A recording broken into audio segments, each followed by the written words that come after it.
Vamos começar com a nossa manchete principal, Thales, porque é justamente isso, né? A gente vem acompanhando essas investigações da UERJ em relação ao desvio de recursos da área da educação. A reportagem de hoje, ela mostra que a UERJ pagou 433 mil reais à família de um cabo eleitoral do ex-reitor que é do PT e foi candidato também nas eleições passadas. Ela contratou a sogra e a esposa do coordenador de campanha do ex-reitor Ricardo Lodge, que foi candidato a deputado federal pelo PT no ano passado. Os parentes do coordenador da campanha, do ex-reitor, receberam 433 mil reais em projetos de pesquisa com folhas de pagamento secretas antes e durante o período da disputa eleitoral. A sogra, que trabalha no supermercado, ganhou até 37 mil reais por mês. De maio a dezembro do ano passado, foram quase 200 mil reais que ela embolsou. Os pagamentos foram feitos por meio de um projeto educacional que o UOL revelou que foi utilizado para abrigar cabos eleitorais da cúpula do PL e um assessor do vereador do Rio, Carlos Bolsonaro. Esse Ricardo Lodge, ele foi reitor da UERJ, isso de janeiro de 2020 a março de 2022, quando se afastou para se candidatar, né, a deputado federal. E ele não foi eleito deputado, mas ficou como suplente. E também no currículo dele está uma passagem como um dos advogados da ex-presidente da República, Dilma Rousseff, no processo de impeachment. A gente está vendo aí a imagem, ele ao lado de Dilma e ao lado de Lula também, num evento, e ele foi um dos advogados de Dilma Rousseff e agora também envolvido nessas denúncias da UERJ. Como é que você analisa, Thales, essas investigações, essa série de investigações e reportagens do UOL, né, a respeito da UERJ, a gravidade disso, desvio da educação para pessoas ligadas à política? Essa série, Fabiola, ela é uma tremenda série de reportagem que o UOL vem fazendo há muito tempo, especialmente o pessoal da sucursal do Rio. É maravilhosa e ela tem o mérito de mostrar como os políticos do Rio, e que nesse caso são o exemplo geral dos políticos do país, usam a coisa pública para se beneficiar, ou pessoalmente, para botar dinheiro no bolso, ou para fazer a campanha deles, né? Então, usam os serviços públicos em geral. Mas nessa reportagem específica tem um mérito ainda maior, que ela mostra o seguinte: que desvio ético, é roubalheira, não é privilégio da esquerda nem da direita.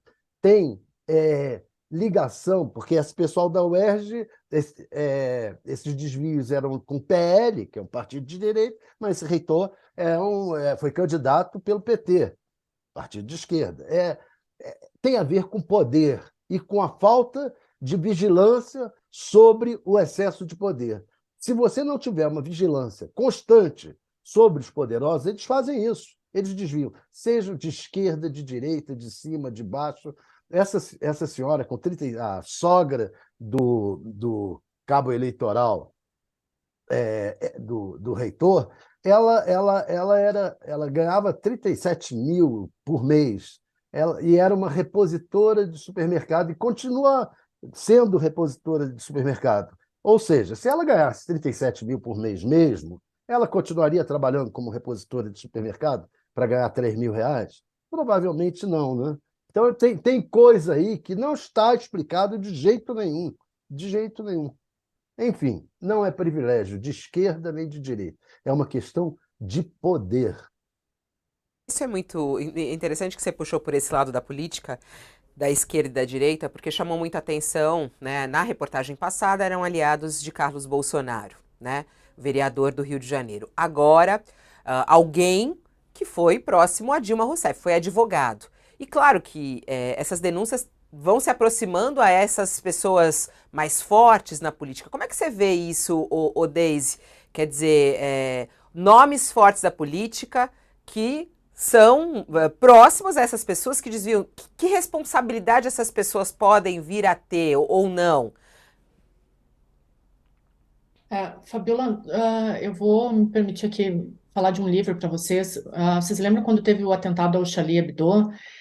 Um dos motivos do atentado foi porque um dia antes, a capa do Charlie Hebdo, aquele jornal francês, a revista francesa, foi uma sátira ao profeta Maomé, oriunda de um livro escrito pelo Michel Houellebecq. O nome do livro é Submissão. O que que conta esse livro? Eu até tenho ele aqui, é maravilhoso. Sempre que eu posso, eu sugiro a leitura dele. No Submissão, o Michel Houellebecq conta a história do domínio dos muçulmanos na França através das universidades. Então ele vai falando como que a França tem um grande contingente de muçulmanos, né, principalmente Paris, e o Michel Houellebecq ele relata como que os muçulmanos vão dominando a França, entrando pelas universidades, através de professores e de reitoria.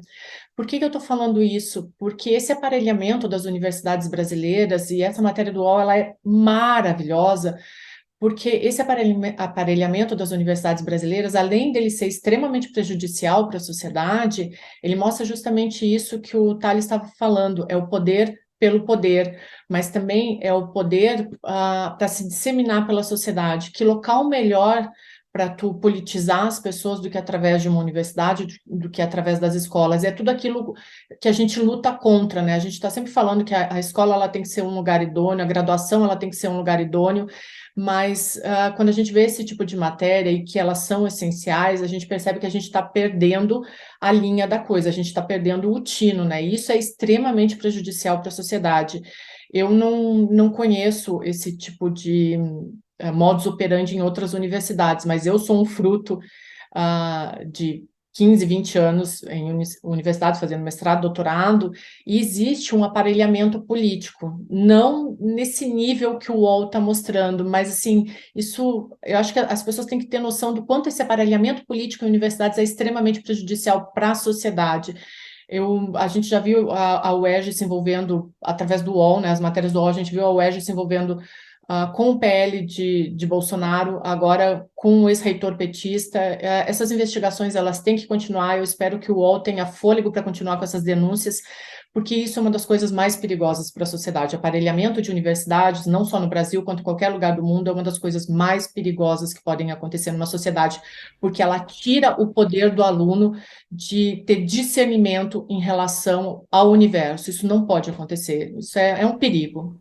É um perigo e uma tristeza para a educação, né, diante de tanta falta de recursos, né, as universidades públicas, a dificuldade que essas universidades passam, como já falamos aqui da UERJ, inclusive, nessas outras reportagens.